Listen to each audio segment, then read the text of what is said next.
listening to 91.8 KACK, The Image, Rooster Radio.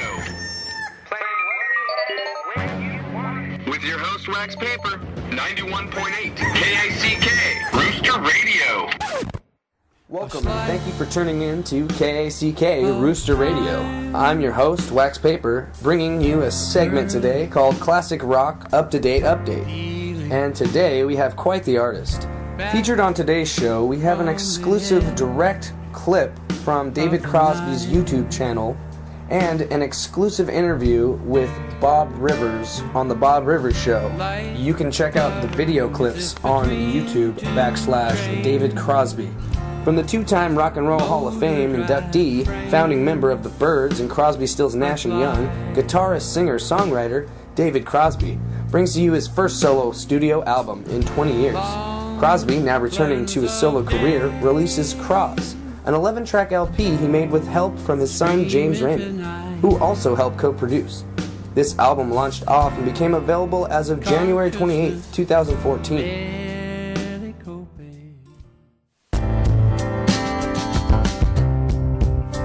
I've been wanting to record a new album for a long time.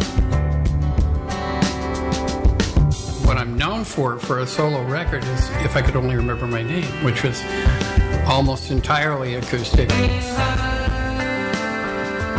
is a complete departure from any place I've been before.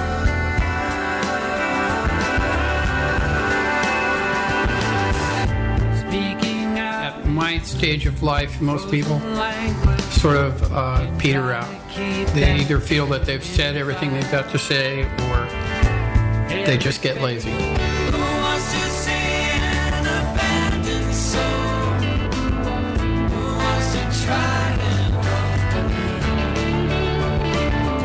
now I have this record that is not what everybody expects. Musically, it's a voyage. I'm sitting here on pins and needles, kind of, this is the crucial moment. The record is coming out.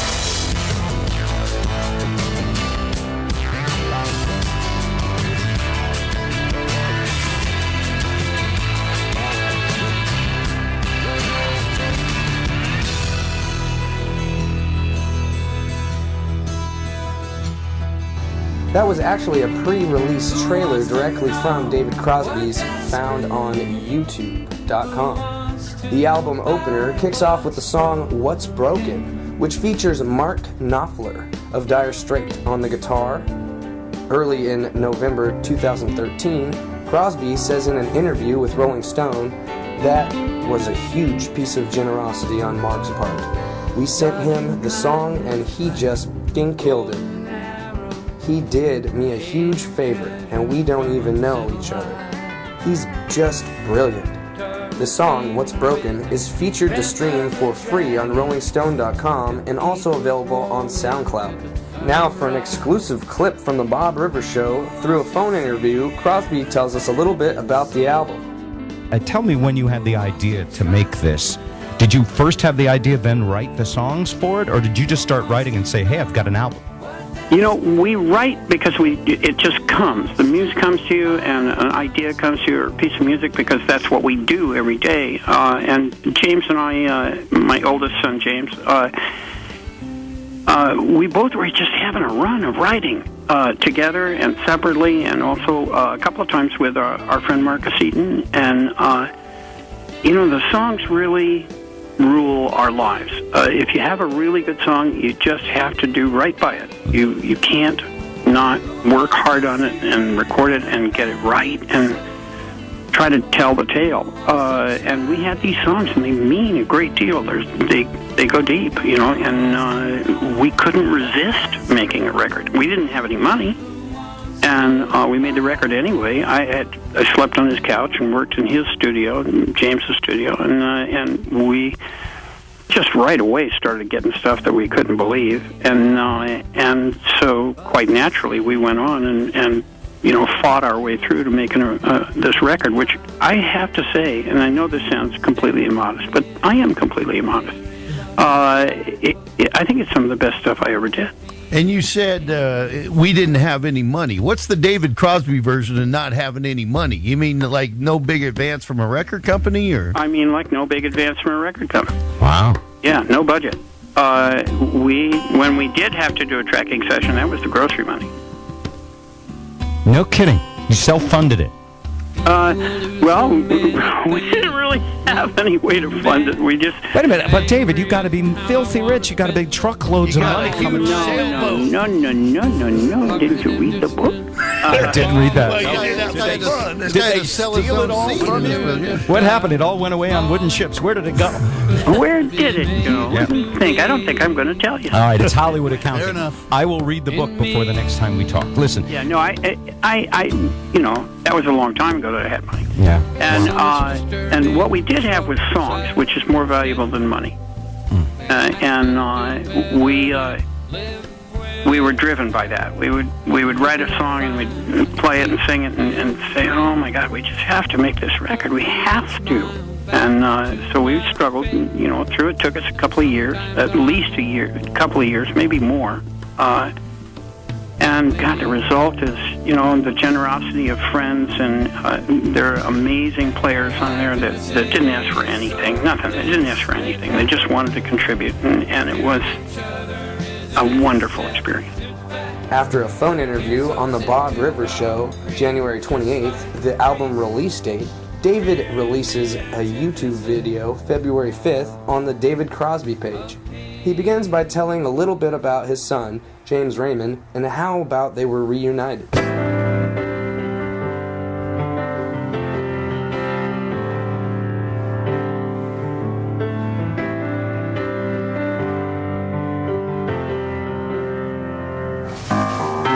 It's been pretty amazing. James is hitting his stride as a writer at a level that I can't really even believe how good he is. When he found out that I was his father, he'd already been a musician for 20 years. So it went click. Oh, I get it now. Not only a brilliant keyboard player, but a wonderful composer, with his father standing next to him proudly. A man who is, in fact, David Crosby's son, the brilliant Mr. James Raymond.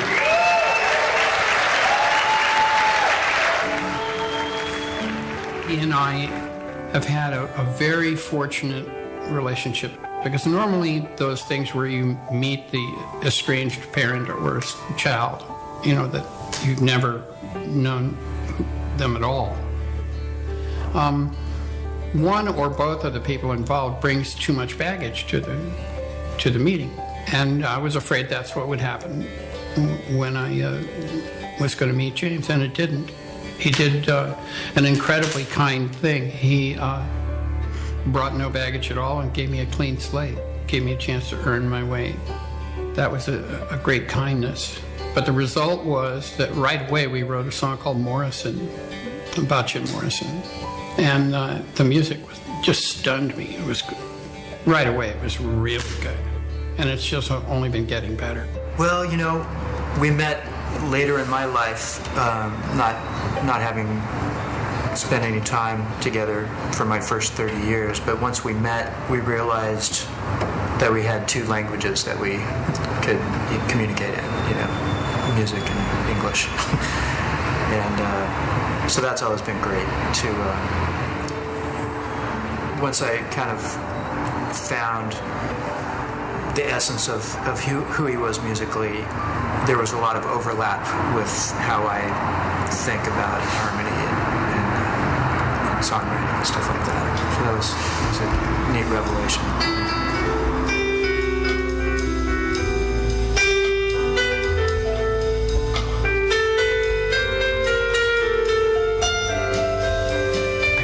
Get where he's going, and he certainly knows where I'm going. They both have this just wicked sense of harmony. Crosby is really he's a singer-songwriter, and James is a singer-songwriter, but he's also just a musician's musician. I think James definitely pushed Crosby in directions that there's no way he would have ever gone otherwise, for sure. But I also think that goes the opposite way. I think Crosby pushes James in other directions. James just took Crosby's vision out to the limits, you know. One example of that is the song Dangerous Night. Crosby gave the lyrics to James, and, you know, they're in a really odd form. You know, it doesn't stick to like verse, chorus, bridge, chorus. It's like one, you know, it's like a haiku or something. James came up with this really amazing writing that no one else would really think of.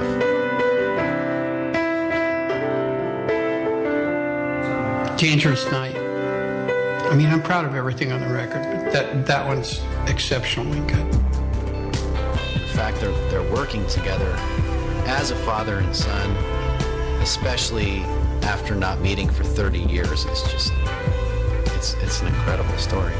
It says, you know, things that James and I both really want to say.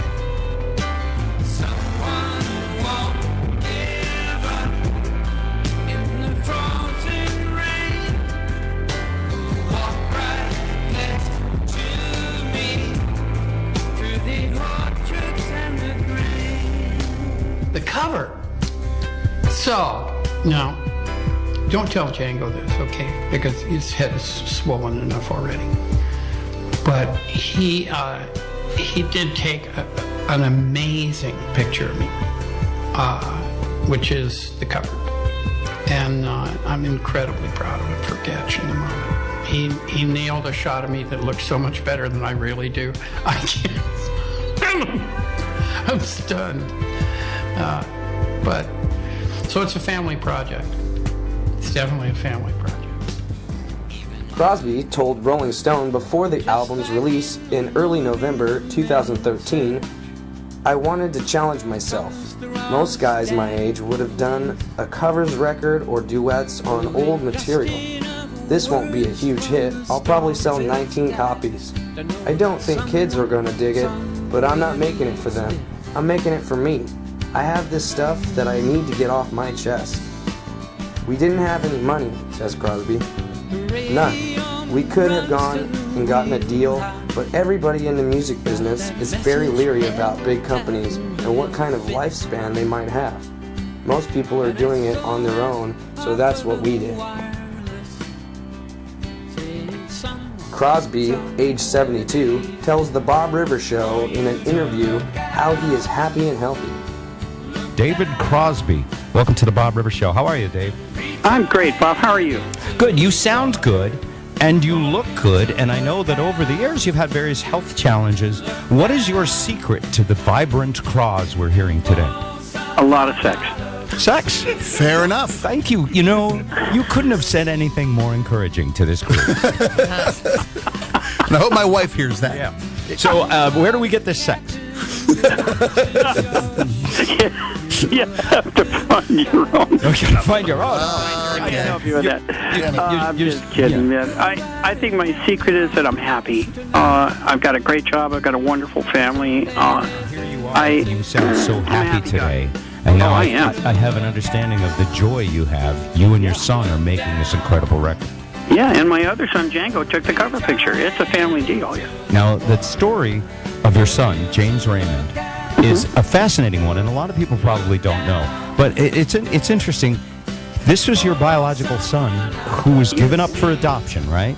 By his mom, yeah. And we found each other, and he is such a kind soul. You know, he came without any baggage and gave me a chance to earn my way into his life and into his heart. And I think that was a really kind and wonderful thing for him to do. So how long have you been back together with him?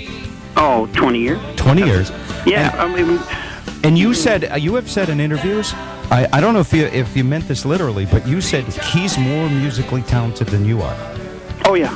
Musically, unquestionably, and he's getting to be as good or better lyricist as well, but musically, no question. Besides which, I'm illiterate musically, and he's a fully schooled musician. He can write a chart for an orchestra. I wish, that I had gone to school and learned how to do that. So did he do that because he was inspired by you and knew he had it in his blood? Didn't know I was his dad. No.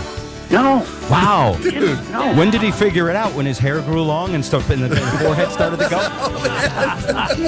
No. You look a lot like David Crosby. Has anybody ever told you that? Yeah. No, he doesn't look like me. He looks a lot like my brother, but he's no. He saw it on the papers. He was looking to find out who his parents, who raised him, who are wonderful people, said, James, you're married now, and you're going to have a kid, and if you want to know who your genetic parents were, I mean, we think one of them was a musician. There's got to be some reason that you do that on the piano. And holy cow! So here's this incredible prodigy, he's an incredible musician, and they're like, "Yeah, I think your real dad, but biologically might have been a musician." So he finds you. Now, I don't want to get too personal. He said, "Nah, no way." He said, "No way." Okay, but it could go one way or another. He could either suddenly bond with you and become, now you're collaborators, or sometimes you never get over it. And so how did that, instantly you guys melded, or did it take time? He did an amazing thing. You're quite right. Those meetings usually go bad. Somebody brings too much baggage. How could you leave me and Mom? We weren't good enough for you. What? And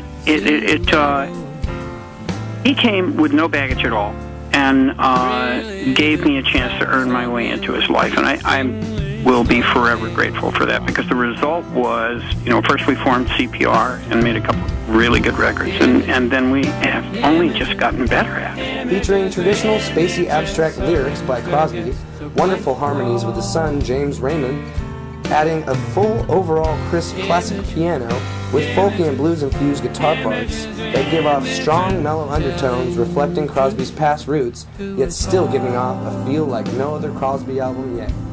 With another overall great performance by David Crosby, and another wonderful surprising touch by his once long and lost son, James Raymond, giving each song characteristic, this album charts in the U.S. at 36, ranking in his second best solo rated album since the first solo album, If I Could Only Remember My Name, released February 26, 1971. Currently, all shows for David Crosby's solo act are sold out. On the other hand, concert tickets such as Crosby, Stills, and Nash are currently on sale. The trio revealed dates and venues for the start of their summer tour. CSN is currently set to begin touring on July 2nd of 2004 and is set to run a July 19th performance near Chicago. CSN will donate $1 per ticket to charity. More ticketing details will be revealed soon via the trio's website. Other such concerts happening include the Moody Blues Cruise featuring special guest Roger Daltrey of The Who, the band Yes, and Marilyn. Start Cruise to the Edge, sailing the Caribbean this April on the MSC Divina. With an all-star lineup of over 25 bands and artists, the Cruise of the Edge features Roger Daltrey and his touring band performing selected material of The Who plus some of Daltrey's favorites. Carl Palmer of ELP, Lighthouse, and Sean Phillips, in addition to several notable artists including The Zombies, the orchestra starring the former members of ELO, Starship, Little River Band, and more. Tickets available and reservations can be made online at themoodiescruise.com and cruisetotheedge.com. That's themoodiescruise.com and cruisetotheedge.com. Well, that concludes our show. This has been your Classic Rock Up-to-Date Update with your host, Wax Paper. Tune in next time for exclusive interviews for your favorite classic rock artists. Our next show will be featuring the current solo album release of the legendary singer Paul Rodgers, who worked with Free and Bad Company. He recently released another solo album titled The Royal Sessions that became available February 4th. Be sure to catch your exclusive classic rock up-to-date updates with your host, Wax Paper, here on